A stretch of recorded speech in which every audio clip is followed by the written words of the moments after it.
At 61 million Catholics, largest religious group in America. Religious violence raises anxieties amongst Muslims and Jews. 24 Rohingya leave Bangladesh to settle in the United States. 2,300 American rabbis, Cantors, say new Israeli government is a danger to Jews and Palestinians. Germany records 120 hate crimes against Muslims in 3 months. Gambia hosts 4th International Conference of Deaf Muslims.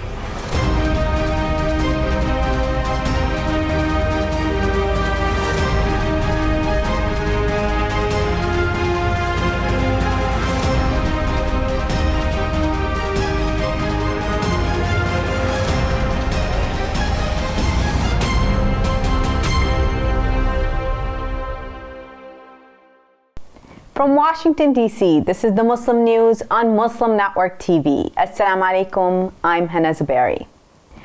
Our top story tonight: with 61 million followers and more than 19,000 churches, Catholics make up nearly 19% of the U.S. population.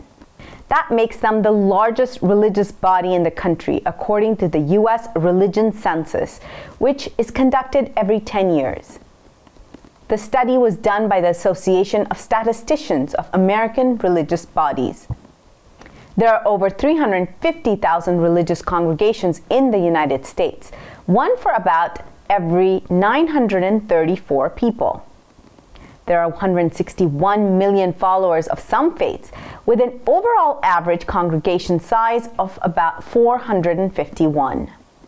Hispanic immigrants in the U.S. have boosted the Catholic Church's membership by 2 million over the past decade, the census report says. Fear of hate crimes loom large in the minds of Jews and Muslims in the United States, even those who haven't been personally targeted, according to a new study. Rice University and West Virginia University partnered on the survey examining religious hate crimes and the residual effects of anti-Semitism and Islamophobia. They used data from the 2019 edition of the nationally representative Experiences with Religious Discrimination study. The authors found that amongst religious groups, Jews and Muslims were most likely to express fear of being targeted. Those surveyed shared personal experiences of being discriminated against, as well as their knowledge of discrimination against family and close friends. Chris Scheidel is the professor of sociology at West Virginia University and the study's lead author. She said people's fear of hate crimes victimization is partly explained by direct experiences. But some of their fear comes from historical and modern-day trauma suffered by religious peers. A Black Muslim firefighter is suing the city of Boston for more than $8 million after being denied a religious exemption from COVID-19 vaccination. The city placed him on indefinite unpaid administrative leave, according to a complaint filed in the Suffolk Superior Court on Tuesday. Michael Browder Jr. said he suffered personal hardship that put a strain on his family and marriage after he was put on leave in October 2021. The complaint does not specify why the vaccine goes against Browder's religious beliefs. Islam is generally not opposed to vaccination. The Assembly of Islamic Jurists, Muslim Jurists of America, has said that vaccination is congruent with Islamic law and reason. The National Muslim Task Force on COVID-19 and National Black Muslim COVID Coalition also recommend taking COVID-19 shots as directed by healthcare providers. As an alternative to vaccination, Browder asked to wear face coverings, check his temperature, and complete self-monitoring twice a day while on duty. He has been a Boston firefighter since 2007. The city has not yet responded to Browder's complaint, per court records. Mariam Sidney has spent 8 years in prison for a crime she claims she did not commit. A child died from malnutrition under Sidney's watch while she was working the Child Protective Services in Pennsylvania. Sydney says that the child concerned was not assigned to her, but the entire department was charged and sentenced. Sydney, a Malian Muslim, immigrated to the United States in 1998. She received a master's degree in education and interpretation while studying in Russia. Growing up, Sydney said she never felt the need and nor had the time to gain a deeper understanding of her Islamic faith.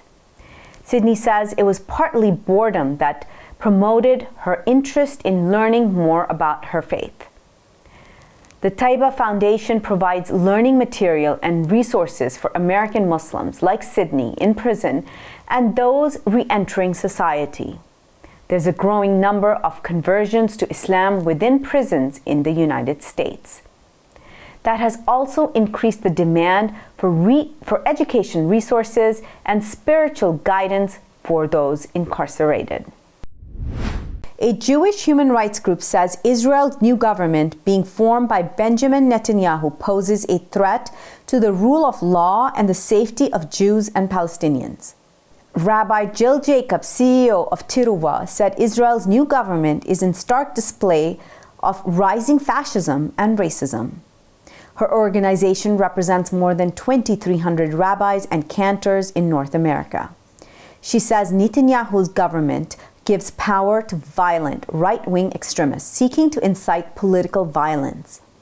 Netanyahu's bloc cruised to victory in October election due to an alliance with an far-right religious Zionist parties. The party's leaders took key positions in a future government. That may help them push through extreme policies.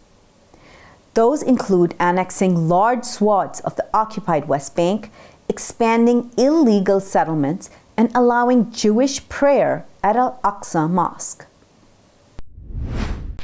Rohingya leaving Bangladesh to settle in the U.S. Details after the break. Stay tuned and we'll be right back after these messages.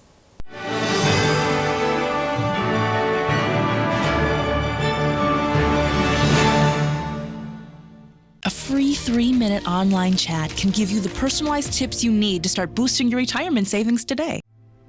I am what hunger looks like in America. Despite the development of a COVID-19 vaccine, millions around the world will not have access. We need a vaccine that's free and available to everyone, everywhere. It's time for a people's vaccine. If I could be you, and you could be me for just 1 hour. If we could find a way to get inside each other's minds. Walk a mile in my shoes. Walk a mile in my shoes. Well, before you abuse, criticize and accuse. Walk a mile in my shoes.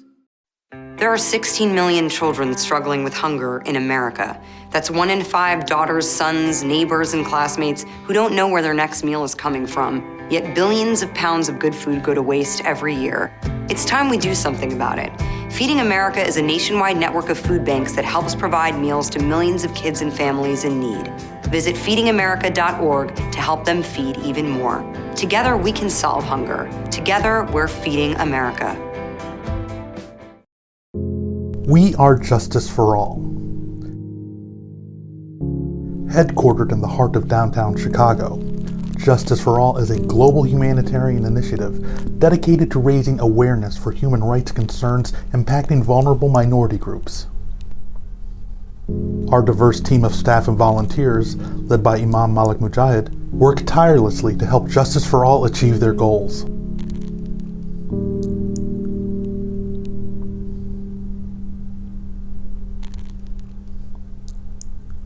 We promote policies that protect religious freedom, address the root causes of mass displacement, and recognize the plight of refugees and forced migrants. Together, we can continue to stand up for justice. Justice for all.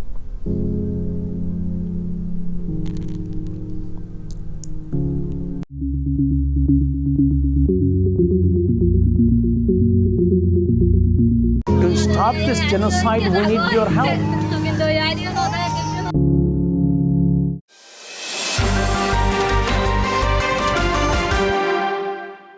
Welcome back. For the first time, 24 Rohingya refugees flew from Bangladesh to the United States on Thursday to settle in a third country. A.K. Abdul Momen, Bangladesh's foreign minister, told Anadolu agency it is a good beginning for other nations sharing the Rohingya responsibility alongside Bangladesh. He added that the 24 Rohingya were from the first batch of 62 listed by the host country. The transfer comes nearly 2 years after Momen requested U.S. Secretary of State Antony Blinken to take in Rohingya refugees. Bangladesh is currently hosting more than 1.2 million persecuted Rohingya. Most of them fled a brutal military genocide in Burma's Rakhine state in August 2017. Bangladesh has been unable to bring peaceful and dignified repatriation of Rohingya to their homeland. It has resulted in negative socioeconomic and environmental impacts in Bangladesh. The UN Refugee Agency said Tuesday that the United Nations pledged a record $1.13 billion to provide help to people displaced by war, violence, and human rights violations.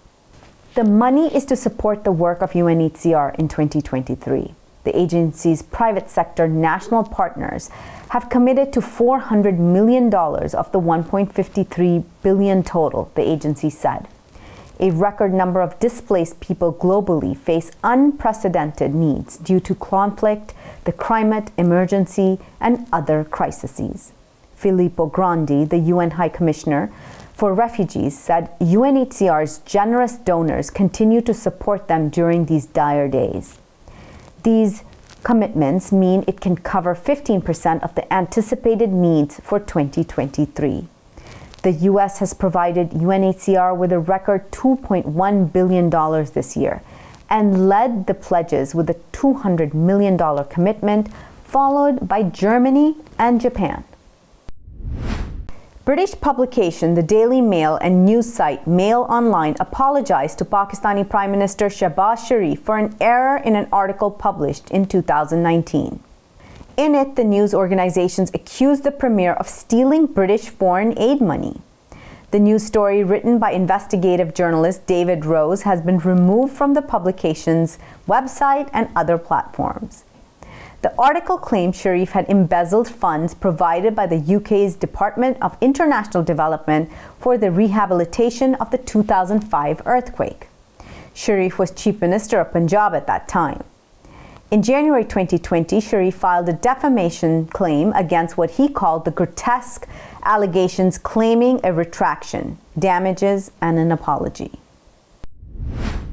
Italian police have detained 13 far-right activists in the northern city of Verona. This is on suspicion of attacking Moroccan fans celebrating a historic World Cup win against Spain. Moroccan team fans were attacked by a group of men dressed in black with their faces covered up, police said. Investigators identified the suspects as militants of far-right groups in the city. They were accused of hitting Moroccan fans' cars with chains and sticks, causing damages and injuries. A woman was wounded by shards of broken windows during the assault. The attackers have been charged with damaging property and causing injuries after the assault on vehicles. The cars were driving around the center of the Venetian city after Morocco qualified for the World Cup quarterfinals.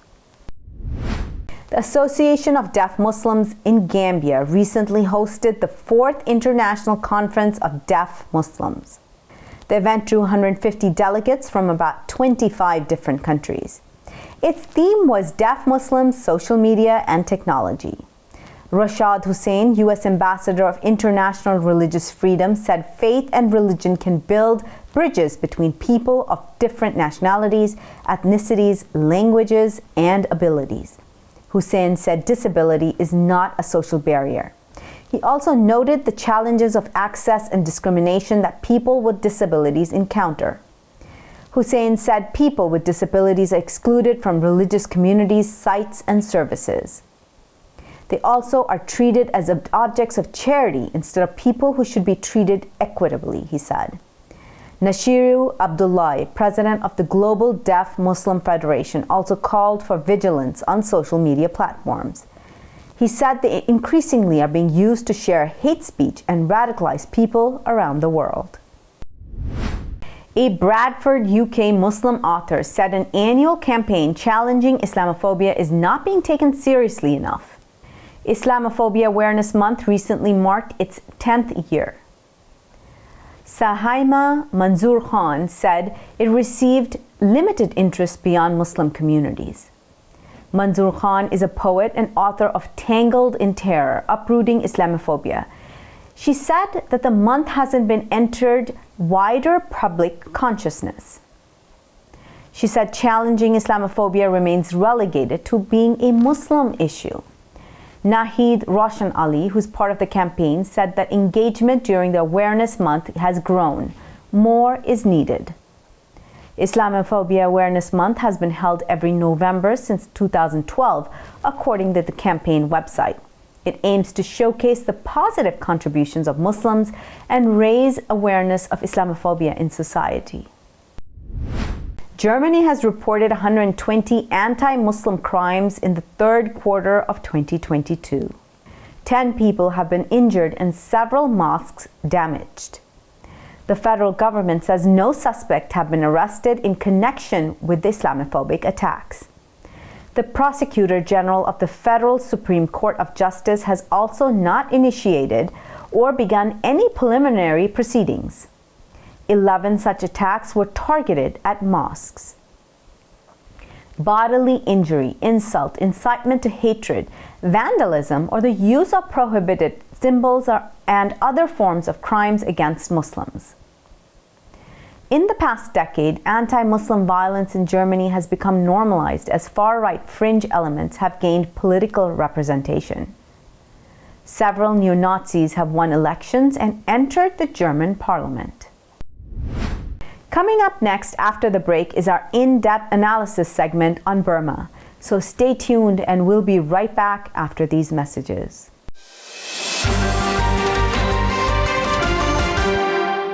A free 3-minute online chat can give you the personalized tips you need to start boosting your retirement savings today. If I could be you, and you could be me for just 1 hour. If we could find a way to get inside each other's minds.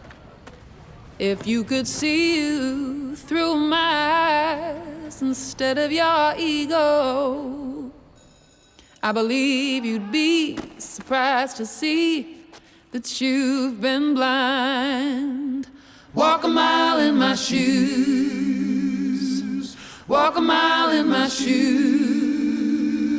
Yeah, before you abuse, criticize and accuse. Walk a mile in my shoes. Walk a mile in my shoes. Well, before you abuse, criticize and accuse. Walk a mile in my shoes.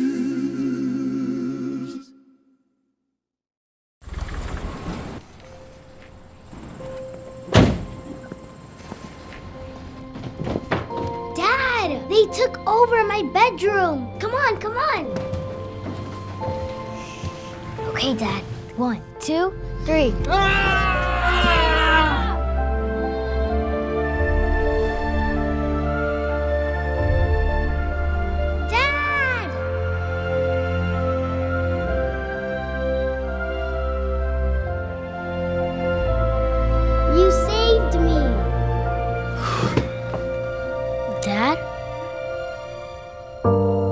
Are you okay?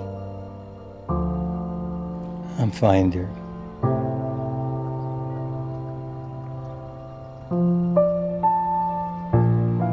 Your hero needs you now, and AARP is here to help. Find the care guides you need at aarp.org/caregiving.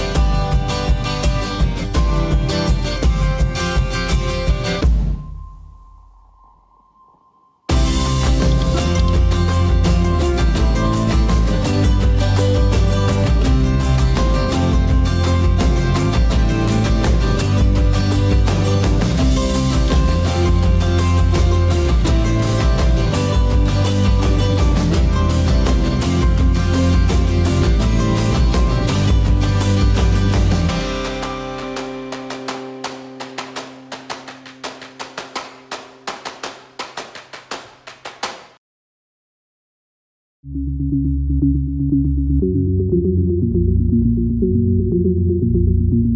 stop this genocide, we need your help.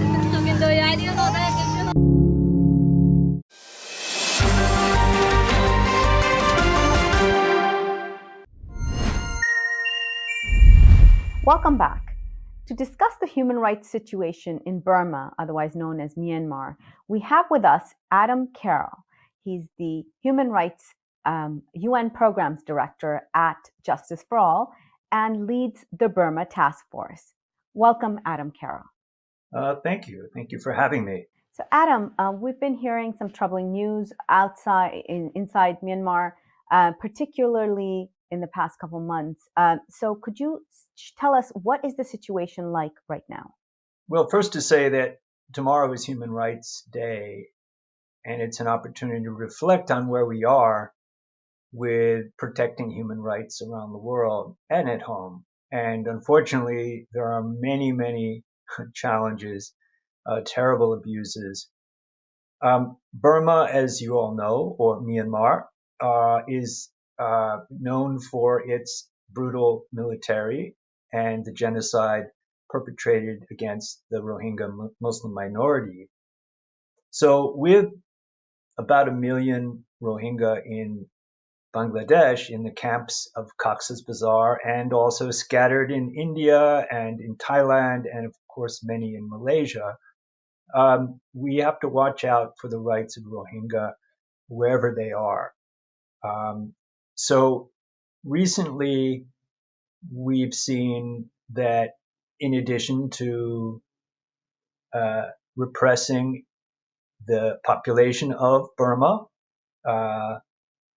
the ongoing repression of Rohingya in Rakhine State continues. And also Rohingya in the camps of Cox's Bazar are very unhappy because Bangladesh hosts are not giving them access to education or the right to work. They don't have free movement. And there's a less secure feeling in the camps with murders among gangs and that sort of thing. So it's not surprising that many Rohingya have been choosing to flee and fallen into the hands of traffickers. People drown, disappear, get raped. We've seen recently 13 Rohingya bodies dumped in the middle of Burma near Yangon, near a ferry boat crossing. It looks like when Mexicans and people from Central America are discovered in a container who have suffocated. It's terrible. But some of our allies have seen the photos, and they're terrible photos. You can recognize the people there who have fled, and it must be very painful for the families. People have looked at the photos and said, we can see evidence of beatings or mistreatment, and they suspect that perhaps the Burmese military is involved. We should note that the Burmese military immediately cremated these Rohingya Muslims, and so it doesn't look like there's going to be an independent investigation. So this is unfortunate and doesn't help with trust. And then still others have fled and are currently in boats. We've been monitoring and speaking to Rohingya in boats. There's been at least 3 this week that have run out of fuel in various parts of the Andaman Sea. And unfortunately, the news today was that some Vietnamese picked up the Rohingya in one boat and turned them over to Myanmar, turned them over to Burmese military authorities. And we're really afraid what will happen to them. Well, that's quite horrific to hear. And we have with us Shakirah, Program Associate at Burma Task Force and a leader in the Rohingya community.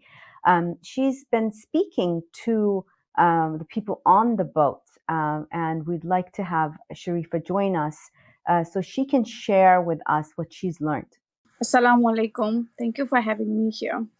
It is very sad for us to hear that our people we have to flee from the camps from inside the Burma because of the situations, and we have seen how terribly the traffickers have been taking advantage of the people in 2015 and 16, and people die on the sea without water, without the engine was taken back from them. The boat was pushed back, and until today, people still have to flee from the places where they are living because of the conditions and situations they are in. And the traffickers have been taking advantage of these people. And there is no solution, no country is accepting them. Um, uh, for their conditions, giving them shelters, protections. And it's very sad to hear that one of the boat been sent back to Burma today by the Vietnamese Navy. We are grateful that they have rescued the people um, in a humanitarian ground. But again, Myanmar is not safe for the Rohingya. As we hear the bodies being burned down, people being put in a jail for 5 years, 10 years without the information what they will be doing in the jail, how's their conditions. So the situation is very worrying for us. And you've been speaking to people on the boats. What have you heard from them, and what can be done? When I spoke with the people on the boat, it really breaks my heart because one of the things they only ask is help us. We run out of fuel. We don't have food. The children, the women are crying. People are dying on the boat. When I call, they say 4 people have died and it's freezing. It's cold. So it's very very sad, to hear from them crying over shouting. The women are shouting. I can hear the voices. It's heartbroken, and it's just sad to see, and hearing, there's a lot of people, including my own family or relatives, been lost in between of the sea. um, it's sad, and I really hope that things will improve inside the camp in Bangladesh, as well as in Myanmar, so that these people, these children, these women and men don't have to risk their life like that. And every life is precious, is important, and I hope the world understand that Rohingya lives also important. Adem, we heard Sharifah speak about countries rejecting Rohingya refugees. What can be done about this? Recently, the Burma Act was struggling in Congress for the past year, and it recently passed in the national defense budget. So, is it strong enough? Do you think the United States is doing enough? And what are other countries doing? Yeah, United States, in general, is doing the right thing, but not enough, and that is a problem because when you're always playing catch up, then the problem keeps going further ahead of you, and the problems in the camps leads to trafficking.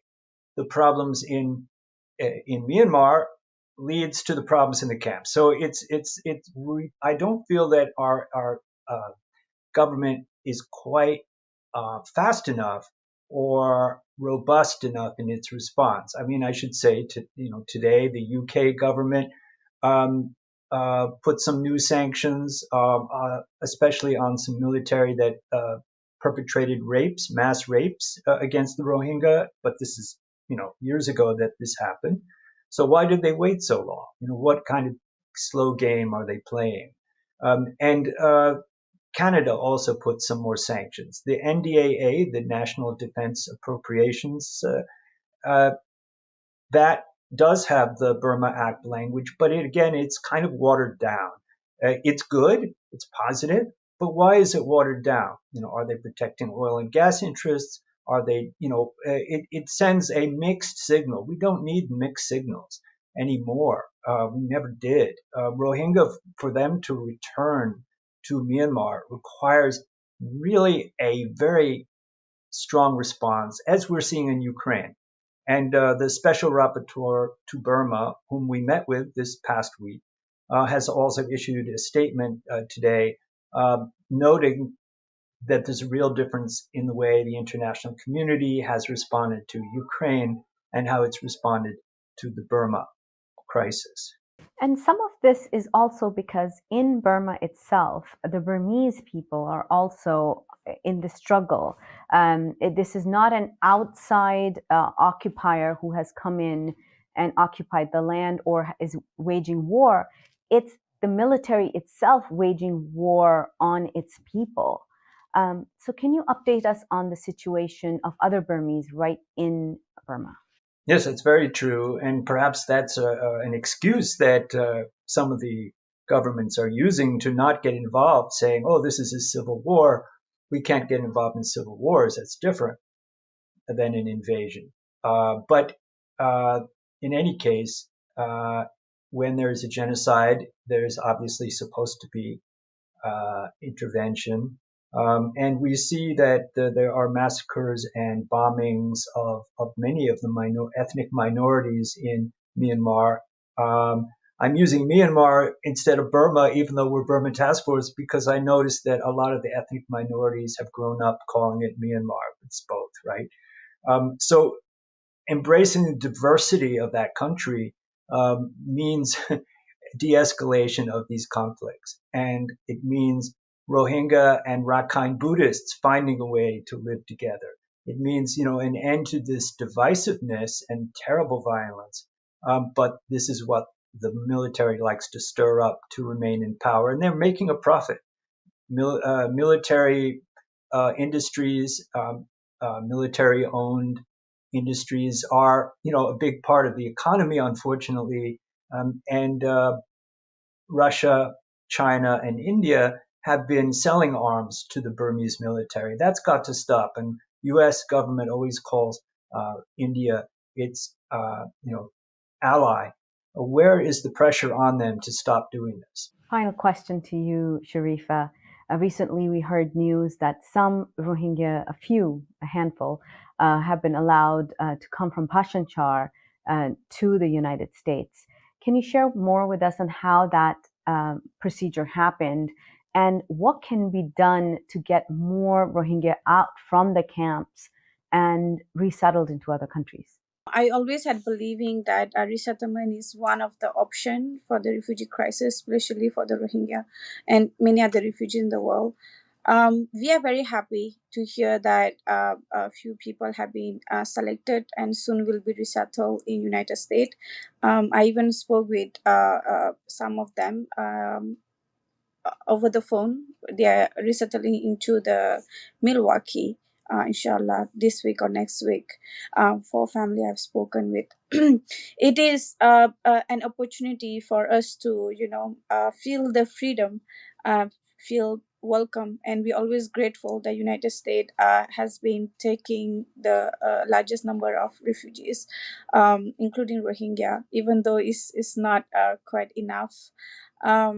So I would like to encourage more resettlement process for the people, is because as we see the situation and we hearing the situation every day, people have been trafficked, people have been raped, they've been killed, situations Myanmar in Arakan state, in my village, my family is still not safe, and people are dying over the sea. It's better, to provide them a place where they can work, earn, support their community as well as the country that they will be living in. And one of the things that can be done actually is encouraging the countries to take more refugees. United States had been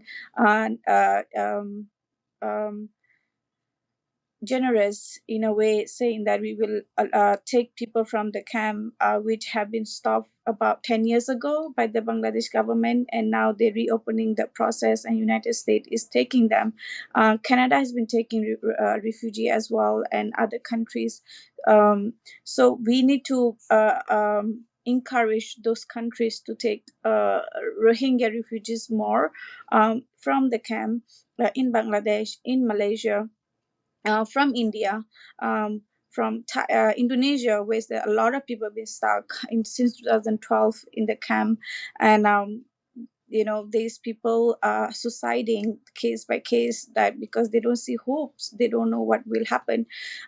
People are losing hope. So I feel that the civil societies, the organization, NGOs, the partners have to encourage more countries like United States, Canada, New Zealand, and countries are taking more refugees to increase the number of refugees, Rohingya refugees.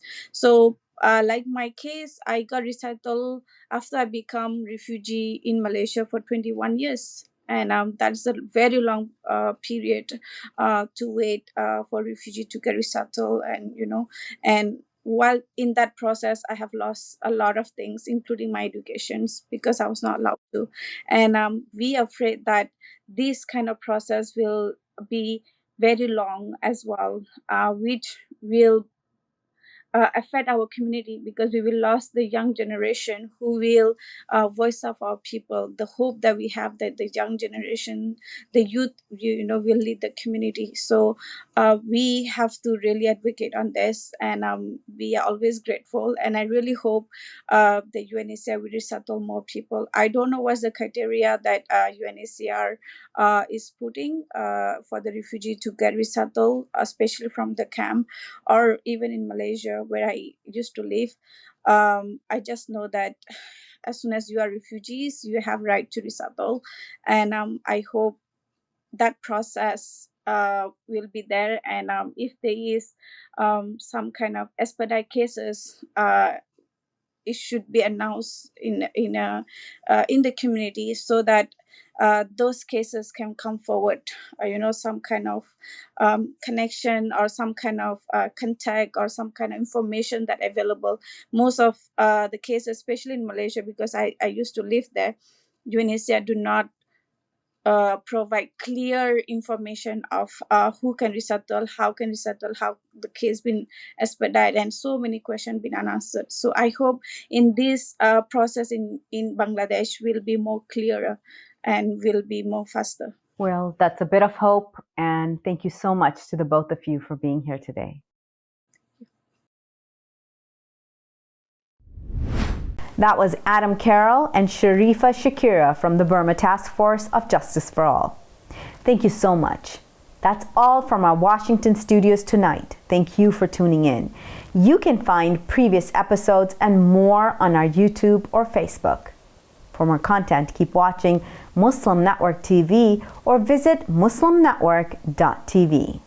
Assalamu alaikum and good night.